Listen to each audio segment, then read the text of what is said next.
Muy buenas hermanos, hoy vamos a la lección del libro Los Ministerios y el Discipulado en la Iglesia Normal. Hoy vamos a hablar de los ministerios en la iglesia local. Es una lección muy importante, un poco larguita, pero vamos a explicar el sentido de los ministerios. ¿Por qué? Nadie se gradúa como apóstol, ni como pastor, ni como evangelista, porque para hacer una cosa hay que funcionar dentro de esa cosa. O sea, los ministerios no son titulares, son funcionales. Tienen un proceso que empieza desde abajo hasta arriba. Recordemos que la iglesia es un cuerpo vivo, y si un cuerpo vivo crece, si crece evoluciona y cambia de dimensión. Así que el estudio de hoy es sobre cómo funcionan los ministerios dentro de una iglesia local. Tenga papel y lápiz, tome nota, anoten cita y razonen muy bien de las enseñanzas que hoy le vamos a dar. Así que Dios le bendiga y vamos a la lección de hoy. Hoy vamos al libro Los Ministerios y el Discipulado en la Iglesia Normal. Vamos al capítulo número 4. El tema que vamos a abordar son los sistemas de gobiernos locales. Ponga mucha atención a los diferentes sistemas de gobierno locales que hay en las iglesias. A través de los últimos 300 años de la historia de la iglesia, encontramos la lucha permanente de esta por buscar un gobierno congregacional que se ajuste tanto a la enseñanza bíblica como a las necesidades reinantes en la época que vivió. En la Edad Media, la iglesia degeneró dentro del imperio, con un método de gobierno jerárquico y piramidal que tristemente se entronizó en toda la vida socioeconómica y cultural de aquel mundo. Con la muerte del último apóstol, Juan el apóstol de Jesús, vemos cómo de forma gradual la iglesia dejó el sistema apostólico para ajustarse a las situaciones históricas de cada época, principalmente dentro del dominio del Imperio Romano. En los diferentes países donde floreció el poder religioso, se produjo de forma paulatina una degeneración del gobierno apostólico, y este alcanzó su grado más puntual y culminante con la conversión de Constantino en el año 313 y con su famoso edicto de tolerancia que adoptó al cristianismo como parte del Imperio Romano. Desde ese entonces, tristemente empezó un proceso de jerarquización y supremacía humana dentro de la iglesia, hasta que alcanzó el pleno oscurantismo espiritual, el más grande, en la Edad Media, entre los años 1100 a 1517 después de Cristo, lo que desembocó en una perversión total del Evangelio. Debo aclarar que muchos historiadores y escritores en teología cuestionan la conversión de Constantino, y muchos autores como Alexander Sherman expone que la conversión de Constantino fue el producto de un impacto sociológico para poder obtener el poder de Roma y derrocar al emperador dominante.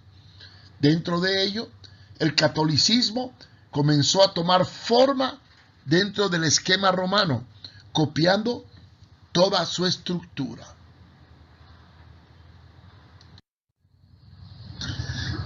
Tiempo después, con la reforma de Martín Lutero en el 1517, la naciente iglesia protestante adoptó un sistema de gobierno un poco parecido al de Roma, pero rompió tan solo la supremacía del papado o de los dogmas papales.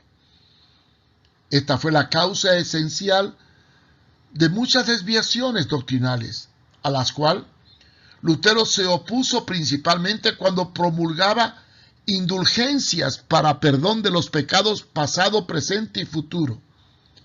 Es por ello que Lutero escribió 95 tesis contra la venta de indulgencia, y él proclamó y se basó en Romano 1:17, que fue su texto preferido predicado en su iglesia de Wittenberg. Y Romano 1:17 dice: de hecho, en el Evangelio se revela la justicia que proviene de Dios, la cual es por fe en principio a fin, tal como está escrito: el justo vivirá por la fe. Sin embargo, los cristianos en esa época de la historia no lograron alcanzar la forma bíblica de función en la vida de la iglesia. Y de acuerdo al marco del libro de los Hechos, se fue alejando lentamente del patrón apostólico. No podemos explicar claramente por medio de las Escrituras la forma de organización que tuvo la iglesia primitiva, porque dentro de esta, lo más importante no era el gobierno local, sino la vida del Espíritu. Además, era tan directa la orientación de Dios al cuerpo que lo estructural importaba poco, aunque sí había múltiples ministerios y multitud de consejos. En el libro de los Hechos de los Apóstoles, la autoridad nacía de una paternidad espiritual y se reconocía la autonomía de cada iglesia local en cada ciudad. Sus vínculos unas con otras era por medio de los ministerios apostólicos, los cuales establecían en cada congregación un consejo de ancianos que gobernaba la iglesia dentro de un pluralismo, y cuando venían de regreso, los confirmaban en la fe para verificar que permanecían en la doctrina. Vamos a analizar brevemente algunos sistemas de gobiernos que han aparecido a lo largo de la historia y después de la reforma de Martín Lutero. Y vamos a compararlo hasta nuestro tiempo para poder entender el trasfondo del tema. Es bueno que estudiemos Hechos, capítulo 11, versículos del 19 al 26, para que vean que cuando Pablo levantaba iglesia, establecía un pluralismo de ancianos o ministerios en cada congregación. Comenzaremos analizando el gobierno jerárquico, el cual nació en la iglesia a partir del año 313, cuando se instaló en Roma, y paulatinamente se vuelve el cristianismo centro en Roma, donde aparecen líderes con autoridad absoluta.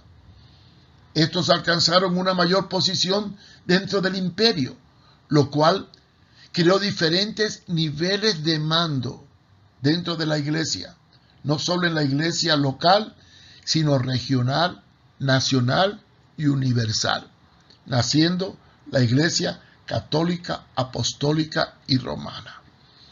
Aparecieron títulos que identificaban los diferentes grados de autoridad, y los niveles más altos de mando llegaron a ostentar poderes mayores, culminando con un líder máximo al cual se le llamó Santo Padre, y más tarde se le llamó Papa y se le catalogó infalible en el Concilio Vaticano I del año 1871, que ratificó la infalibilidad papal ex cátedra. De esta manera, el gobierno apareció cada vez más regido por una autoridad infalible que, según ellos, era el sucesor de San Pedro.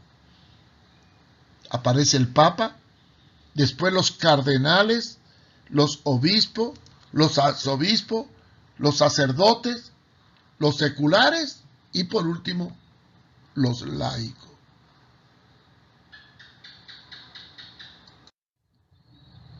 Este sistema clerical por niveles y privilegios degeneró de una forma terrible en la Edad Media. Los puestos clave, como de cardenales y obispos, eran alcanzados más por el poder del dinero que por las virtudes y méritos propios. Esto introdujo a falsos cristianos en posiciones espirituales muy elevadas, que conducieron a la iglesia a un desastre total. En este sistema, todo el poder estaba arriba, en el gobierno universal del Papa y los cardenales. Y todo lo que viene de arriba es ley. A esto se le llamó dogma de fe. Si el Sacro Colegio Cardenalicio o el Papa lo decían, tenía que ser aceptado sin discusión, introduciéndose doctrinas contrarias a la realidad bíblica. El poder papal llegó a ser tan absoluto, no solo en el área religiosa, sino que también en el área política, científica, de arte y de cultura. Esto lo pueden estudiar en el libro Historia del Cristianismo de Justo González.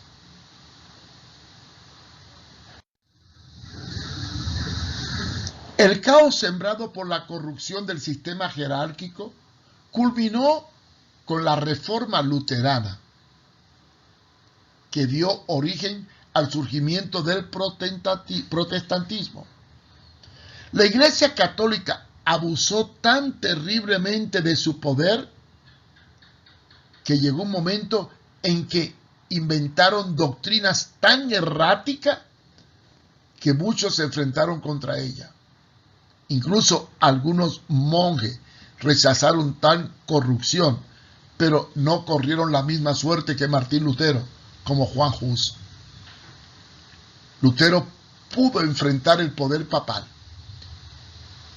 Enfrentó la autoridad y los dogmas que oprimían la ciencia, a los gobiernos y a la cultura. Esto produjo una revolución renacentista en Alemania, la cual la Iglesia Católica quiso apagar por medio de la fuerza con la Santa Inquisición, pero fue en balde. Ya que al salir la Biblia a la luz, las masas oprimidas empezaron a consolidarse frente a la verdad revelada. Martín Lutero tradujo la Biblia al idioma popular alemán, la cual estuvo oculta cientos de años en los conventos. ¿Saben una cosa?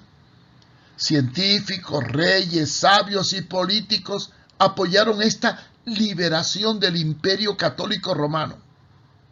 Y entonces surgió el Renacimiento, que creó las condiciones para la Reforma Luterana y posteriormente para la Revolución Francesa, que destruyó la burguesía y estableció la República.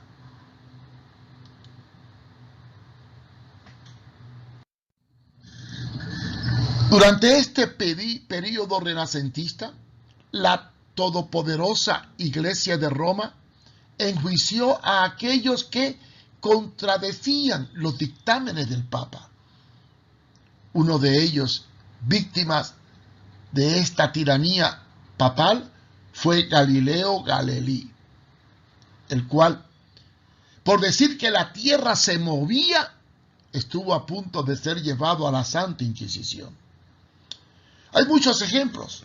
Por ejemplo, muchos líderes católicos como Erasmo de Rotterdam, en el 1501, escribió una obra llamada El Elogio a la Locura, en donde sutilmente criticó la Iglesia Católica.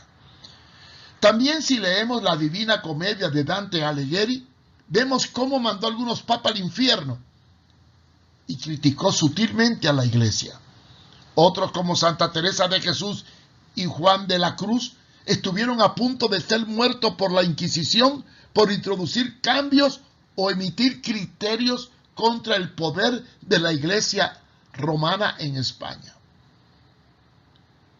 El arma más poderosa del clero en esta época era la excomunión, y se basaban en Mateo 16, 19 y 18, 18, para fundamentar esta doctrina tomando el término atar y desatar. que fue interpretado más allá de lo que la Biblia estipulaba y se convirtió en el arma arrojadiza más usada por el papado para lograr sus fines políticos y de conquista y someter a todos los que no pensaran como Roma. Bastaba que el Papa excomulgara a un rey o gobernante en la Edad Media para que éste perdiera su trono o posición y tuviera que ir a humillarse ante la Iglesia y sus autoridades para pedir perdón. El poder del papado llegó a tal grado que podía quitar reyes, gobernantes e incluso negar la ciencia. Degeneró hasta niveles tan terribles de opresión y abuso y explotación como nunca se había conocido en la historia del cristianismo. Llegaron a ejecutarse barbaridades inconcebibles aún en la mente humana. El acceso de hombres pocos espirituales y no convertidos a puestos claves por privilegio hizo que la corrupción evolucionara rápidamente hasta conducir a la Iglesia a una vergonzosa historia de violencia, cruzadas, muerte e inquisición.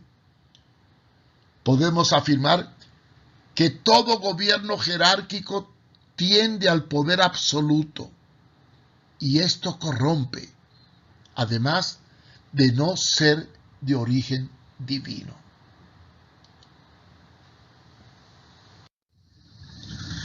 Vamos a hablar ahora del gobierno congregacional o democrático. Como consecuencia del sistema jerárquico abusivo, que era una dictadura radical, nace otro opuesto diametralmente, como es el gobierno congregacional. Este se basa en la introducción de la democracia dentro de la iglesia local, nacional y universal.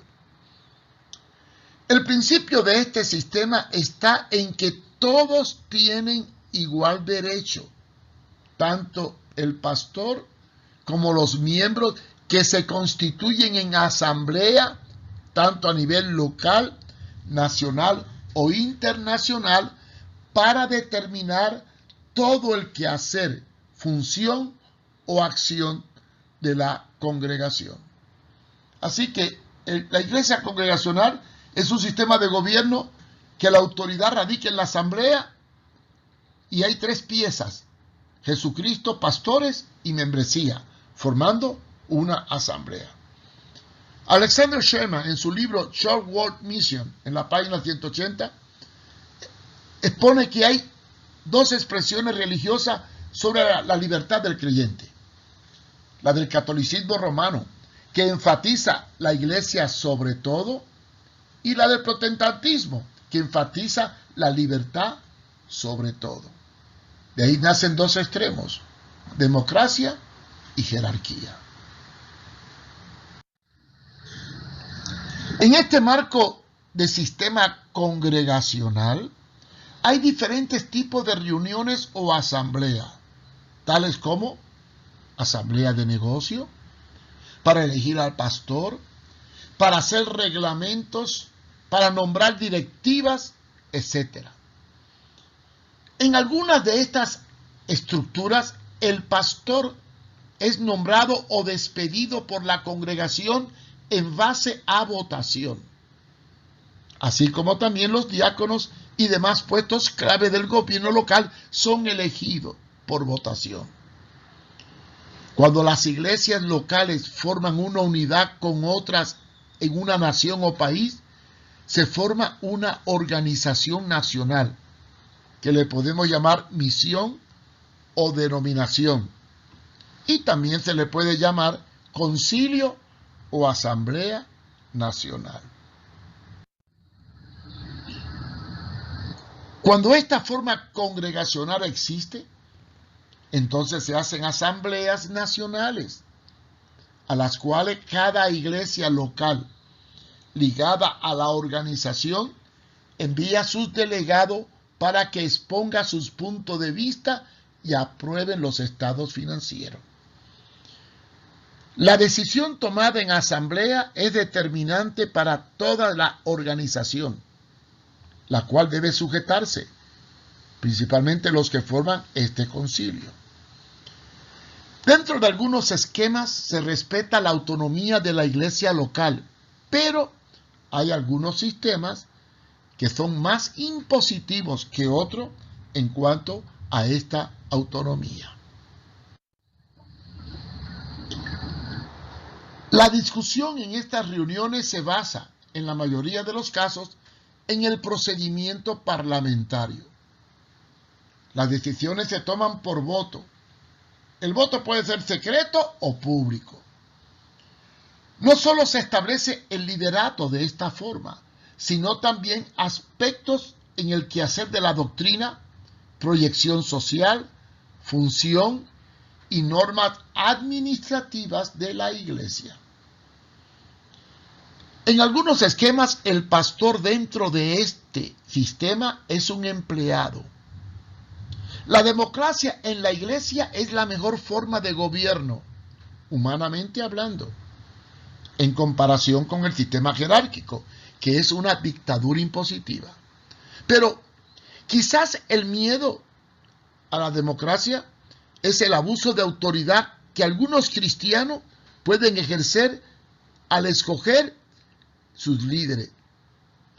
Pues, en cierto sentido, puede haber un monopolio de autoridad y de política que pueda degenerar la autoridad en el sistema democrático, como ha ocurrido en algunos grupos. Y sin darnos cuenta, dentro de la democracia, establecemos una dictadura con apariencia democrática, donde ciertos líderes manipulan las elecciones, así como las expresiones y los informes. El pastor en este esquema se convierte en un empleado. Sin embargo, no debemos aceptar este principio, aunque puede ser valedero en algunas circunstancias. El hecho de ejercer un derecho democrático no determina siempre un mejor gobierno, pues la democracia, para que funcione bien, depende de la madurez y solidez de lo que la ejercen. De lo contrario, una democracia se puede desvirtuar en un sistema corrupto y opresor. Uno de los peligros de la democracia en la iglesia está en el daño en las relaciones personales, cuando en el mismo aparece un espíritu político que se introduce en las elecciones. Esto crea partidismo dentro de la comunidad, lo cual puede llevar a luchas internas por el poder, dándose lugar a las contiendas y disensiones entre los hermanos, surgiendo enemistades y muchas veces hasta divisiones. Otro aspecto negativo de la democracia es la falta de madurez en muchos miembros que no saben discernir y usar su derecho al voto. Esto puede conducir a una desviación doctrinal o de trabajo, al quedar todas las decisiones en manos de una mayoría que por ser nuevos creyentes no pueden conducir a la asamblea hacia un fin determinado y puede dar lugar a un libertinaje dentro de la democracia. Si la mayoría manda, por ejemplo, ¿qué ocurriría si esa mayoría está compuesta por nuevos convertidos? De seguro cometerán errores en decisiones. Es lógico que ocurra, pues al dársele a todos el mismo derecho de decisión y no poder establecer pautas de niveles espirituales entre los que toman leche, que son niños, con los que comen vianda, que son mayores, así como los que pueden ingerir alimentos sólidos, como los que son maduros, esto nos puede crear un desequilibrio, ya que no todos los convertidos tienen la misma capacidad para ejercer consejo sabio, decisiones coherentes dentro de una congregación. Es bueno entender que la leche es el alimento primario a los que se convierten. Después viene la vianda, que es un alimento más sólido. Pero por último está el alimento sólido, que es la comida fuerte para los que han desarrollado discernimiento entre el bien y el mal. Así que, hermanos, no podemos negar que frente a la jerarquización de la iglesia, es mejor la democracia, aunque si la iglesia no tiene madurez, también puede crear serios problemas. Por lo tanto, no podemos ignorar los peligros que hay en un sistema congregacional cuando cae en manos de gente inmadura y carnales y no viven espiritualmente acorde a la palabra, ya que la falta de entendimiento y discernimiento espiritual puede llevar a la congregación, como dijo el apóstol Pedro, a desvirtuaciones donde convirtamos la libertad en libertinaje. Por eso ahí está 1 de Pedro 2:16. Como estando en libertad, y no como teniendo la libertad para cobertura de malicia, sino como siervos de Dios. Ahora vamos a hablar del gobierno episcopal. Entre los dos extremos opuestos, democracia y jerarquía, hay algunos gobiernos intermedios, unos parecidos al primero y otros parecidos al segundo. Entre estos tenemos el gobierno episcopal, el cual es una suavización del sistema jerárquico católico. Los que tienen este sistema y lo implantaron primero fueron los anglicanos en el año 1534. El anglicanismo es un conjunto de doctrinas que predomina en Inglaterra. Y aunque aceptan una autoridad jerárquica, no aceptan una autoridad infalible. Esta también se introdujo dentro del luteranismo posteriormente. Fue el método adoptado por los seguidores de Lutero de forma parcial. Vamos a analizar la palabra episcopal, que viene del griego episcopos, que traducido en el Nuevo Testamento es equivalente a obispos. El sentido de la palabra obispo indica ministerio elegido sobre otros ministerios. Y según se entiende en la Biblia, eran aquellos que, dentro de una comarca territorial llamada diócesis, velaban por la doctrina de la iglesia en una región. Era la función que ejercían los apóstoles en el libro de los Hechos. El sentido actual de obispo está vinculado al concepto de una autoridad sobre una serie de iglesias, ya sea en forma de asamblea, cuando se combinan con el sistema congregacional, o en forma jerárquica, por nombramiento de arriba. Esta forma de gobierno hace que la directiva de la iglesia sea ejercida por un ejecutivo o sínodo. Y en cada región hay un superintendente u obispo sobre los distritos, pastores locales, etc. Estos son una autoridad sobre las iglesias y sobre los ministerios que funcionan en las mismas. Algunos sistemas episcopales, como el reformado, por ejemplo, entrelaza la autonomía y la democracia. Otros, como el de la Iglesia Episcopal Inglesa, son más verticales en la autoridad y no dan oportunidad a la democracia, sino a la decisión del sínodo.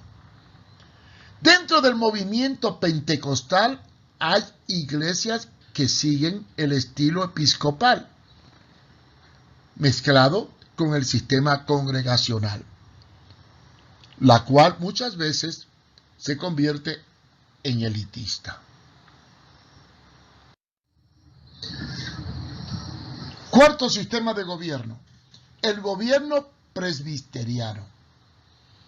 El vocablo presbiteriano viene del término presbíteros. Se usa para referirse a los ancianos que gobernaban la iglesia primitiva. Este sistema establece el gobierno local bajo la dirección de un grupo de ancianos que son la autoridad local o nacional de la congregación. Estos pueden ser nombrados por la iglesia local o por la Junta Nacional, dependiendo la estructura que tengan. Este sistema se asemeja mucho al del libro de los Hechos, donde dice que establecieron ancianos en las iglesias, pero en muchos casos se consideran ancianos a personas que carecen de capacidad para gobernar o pastorear. O sea, aparecen ancianos que no han sido llamados para el ministerio, sino elegidos por la iglesia a través de la democracia. Y ese es su punto débil. Pues, en algunos esquemas, juzgan más la edad física que la madurez espiritual o el llamamiento, lo cual crea conflictos. También, en la designación de ancianos, su autoridad se produce y crea algunos problemas, principalmente cuando no definimos bien sus funciones y no han ejercido una paternidad espiritual en la formación de discípulos. Algunos sistemas presbiterianos toman en consideración la opinión del pueblo por medio de asambleas. Otras veces, estos presbíteros son como caciques en la iglesia y manipulan al pastor, al cual lo contratan y lo manejan. Hay casos en que los presbíteros o ancianos de una congregación son una argolla familiar, que por ser los fundadores se toman el derecho de manipularlo todo. Y tristemente, esto no es de origen apostólico ni correcto. Debemos excluir aquellos casos de paternidad apostólica. ¿Qué es una paternidad apostólica? Cuando tú formas gente y según se multiplica, te van reconociendo. Y así se establecen los ministerios, los cuales son honrados por su iglesia, no porque ejercen una autoridad impositiva, sino porque realizan una función en el sentido de la relación padre e hijo, como enseña la palabra.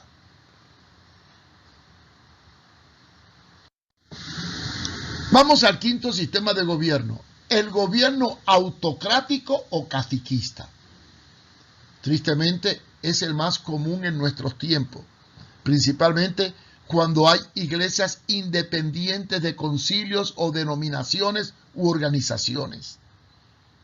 Esta forma de congregación tiene la estructura parecida a una tribu de indios americanos respecto al funcionamiento de sus ministerios, pues se caracterizan porque el líder se constituye en la única autoridad soberana sobre la iglesia local. Es por ello que se le puede llamar cacique y a los creyentes los indios. Es en donde el pastor, un solo hombre, tiene todo el poder en sus manos. Es el dueño de la propiedad. Maneja las ofrendas y los diezmos como le da la gana. Controla y dirige todas las actividades de la iglesia, tomando él todas las decisiones. Nadie puede ser líder junto a él a menos que se ajuste a sus ideales y sus órdenes. Él mismo los nombra. Y si no siguen sus pautas, los quita cuando no comparten sus ideas.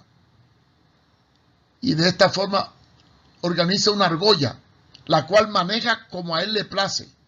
Muchas veces se escuda en revelaciones y profecías que usa para acentuar su autoridad, convirtiéndose en un apóstol iluminado. Tales líderes crean de esas iglesias evangélicas más que una comunidad, una secta manipulada por un hombre.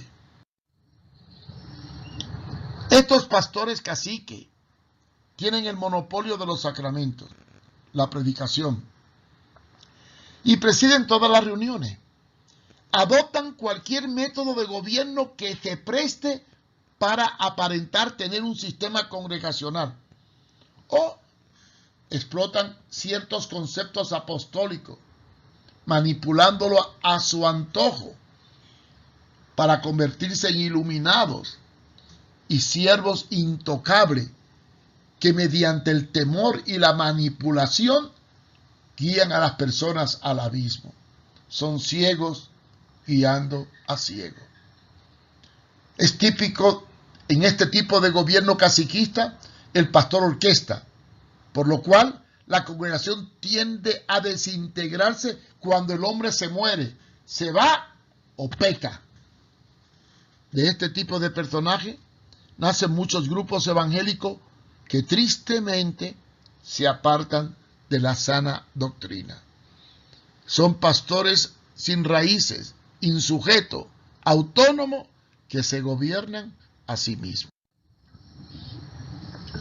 Uno de los graves peligros de este sistema está en que son prolíferos en divisiones, caudillismo y el aparecimiento de falsos profetas. Cuando ellos oprimen al rebaño y alguien les reclama algo, lo anulan, neutralizándolo y oponiéndose a cualquiera que les enfrente, afirmando que no tienen visión de Dios, es un insujeto, es un carnal, aunque ellos mismos tampoco se sujetan. Entonces, aparecen luchas intestinas dentro de lo que forman su argolla, y tristemente, el caos lo inunda todo, apareciendo divisiones. Sexto sistema de gobierno, el gobierno apostólico. Al analizar el sistema bíblico de gobierno de la naciente iglesia primitiva, encontramos cómo ésta funcionaba y cómo se fundamentaba la iglesia en principios sólidos sobre la palabra. La idea de Dios, desde Moisés hasta Cristo, era el establecer un pueblo que fuese gobernado por medio de su palabra, de su revelación y no del capricho humano. Para los judíos esa revelación era la ley mosaica, la Torá.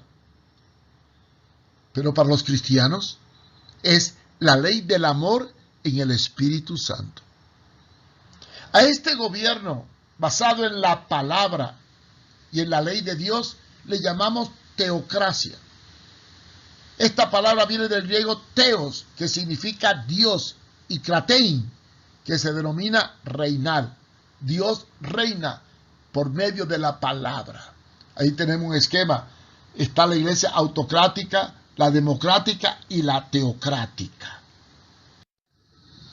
La teocracia es la forma más pura y bíblica de gobierno que todo pueblo al servicio de Dios debe tener. Empezó a vivirse con los judíos en el desierto. Dios determinaba las leyes y la conducta social para que el líder escogido las hiciera cumplir. Este líder fue Moisés, el cual debía obedecer las instrucciones dadas por revelación. Este, a su vez, nombró ancianos que le ayudasen a cumplir todos los preceptos delegados según la palabra de Dios, un anciano por cada tribu, y eran 12 tribus. Así que se estableció esta teocracia, nombrando líderes, pero después, apareció otra estructura de líderes sobre 1000, sobre 100, sobre 50 y sobre 10, según el consejo que le dio su suegro Jetro a Moisés al tener que bregar con un pueblo tan grande en un desierto y con tantos problemas. Leamos Éxodo 18 del 13 al 21. Quiero que lo busquen en su Biblia. Dice, empezando en el versículo 13, aconteció que al día siguiente se sentó Moisés a jugar al pueblo, y el pueblo estuvo delante de Moisés desde la mañana hasta la tarde. Qué agotador, ¿verdad? Viendo el suegro de Moisés todo lo que él hacía con el pueblo, dijo, ¿qué es esto que haces tú con el pueblo? ¿Por qué te sientas tú solo y todo el pueblo está delante de ti desde la mañana hasta la tarde? Y Moisés respondió a su suegro, porque el pueblo viene a mí para consultar a Dios. Cuando tiene asunto viene a mí, y yo juzgo entre el uno y el otro, y declaro las ordenanzas de Dios y sus leyes. Entonces, el suegro de Moisés le dijo, no está bien lo que haces. Desfallecerás del todo tú y también este pueblo que está contigo, porque el trabajo es demasiado pesado para ti. No podrás hacerlo tú solo. Oye ahora mi voz, yo te aconsejaré. Y Dios estará contigo. Está tú por el pueblo delante de Dios, y somete tú los asuntos a Dios, y enseña a ellos las ordenanzas y las leyes, y muéstrale el camino por donde deben andar, y lo que han de hacer. Además, escoge tú de entre todo el pueblo varones de virtud, temerosos de Dios, varones de verdad, que aborrezcan la avaricia, y ponlos sobre el pueblo por jefe de millares, de centenas, de 50 y de 10. Ellos juzgarán al pueblo en todo tiempo, y todo asunto grave lo traerán a ti, y ellos juzgarán todo asunto pequeño. Así aliviarás la carga sobre ti, y la llevarás ellos contigo. Si esto hicieres, y Dios te lo mandare, tú podrás sostenerte, y también todo este pueblo irá en paz a su lugar. Así que ahí tenemos una forma de organización que le fue dada a Moisés por Jetro. Y pese a que habían ancianos por tribu que formaban el consejo, se fue dividiendo el trabajo para hacerlo menos pesado. Lo que encontramos aquí es una estructura de discipulado. En la iglesia primitiva habían dos ideas básicas en la estructura de la naciente iglesia. Una era hacer discípulo, el cual fue el mandato dado por Jesucristo a sus discípulos. Le ordenó ir y hacer lo mismo. El otro principio era enseñarle la doctrina de los apóstoles, indicando que de las enseñanzas de los apóstoles nacía el fundamento doctrinal de los creyentes. Llamamos a esta etapa de la iglesia primitiva la etapa apostólica, porque su función dependía de las enseñanzas y autoridad transmitida por los apóstoles a los discípulos. El apostolado es la función permanente y continua del cuerpo hacia la perfección. La palabra apóstol significa los enviados, los escogidos, para fundar, establecer y supervisar iglesias. Ellos son los que ponen la base del gobierno local, formando el consejo de ancianos en cada congregación, entre los cuales el de apóstol es el mayor de todos los ministerios en relación a la experiencia y al crecimiento. Esta superioridad no es respecto a poder o autoridad humana, sino en posición de ubicación y función, ya que la autoridad nace como producto del reconocimiento y la paternidad en la relación y no por la imposición, elección o por un mandato o como tomando nosotros señorío de las personas. Así establecemos las pautas del patrón apostólico, porque el diseño de la iglesia es semejante al que hizo Moisés con el pueblo judío. Los apóstoles orientan y forman un cuerpo donde cada uno tiene su ubicación y función, de acuerdo al consejo que ellos dejaron en las epístolas y en el libro de los Hechos. El uso posterior del término apóstol no se refiere a la delegación dada a otros llamados con revelaciones especiales, no, sino al hecho de que nosotros transmitimos un consejo y ejecutamos una misión a la cual somos enviados, porque el término apóstol significa enviado en una misión especial. Conclusión. Hemos visto algunos de los tipos de gobiernos existentes en las iglesias cristianas evangélicas de nuestro tiempo. Todos tratan de ayudar y en ciertos lugares y situaciones han sido efectivos y muchos buenos. Debemos ambicionar y buscar el mejor patrón bíblico de gobierno para la iglesia. Y ello lo podemos encontrar en dos lugares. Primero, en la palabra de Dios y sus enseñanzas. Nos da la pauta de la autoridad correcta. Y segundo, en la revelación fresca del Espíritu Santo a través de sus dones y dirección divina según la circunstancia, geografía y necesidad del lugar en que estemos. Pero, ¿cómo podremos llegar a una teocracia en un momento tan difícil como el nuestro, donde el abuso de poder y la ambición humana arropa a la iglesia y la corrompe? Hermanos, esta es una gran pregunta que vamos a tratar de contestar en los siguientes capítulos de esta lección. Porque nadie puede poner otro fundamento del que ha sido puesto en 1 Corintios 3:11, que dice: porque nadie puede poner otro fundamento que el que está puesto, y este es Jesucristo. Edifiquemos pues nuestra vida sobre la palabra viva y eficaz que nace de las Escrituras. Gracias por acompañarnos y esperamos que esta lección sea de bendición para su vida. Si quiere aprender más, visite mi página web www.contralapostasía.com o también cualquier pregunta o sugerencia, escriba a mi correo marioeduardofumero@gmail.com. Dios les bendiga.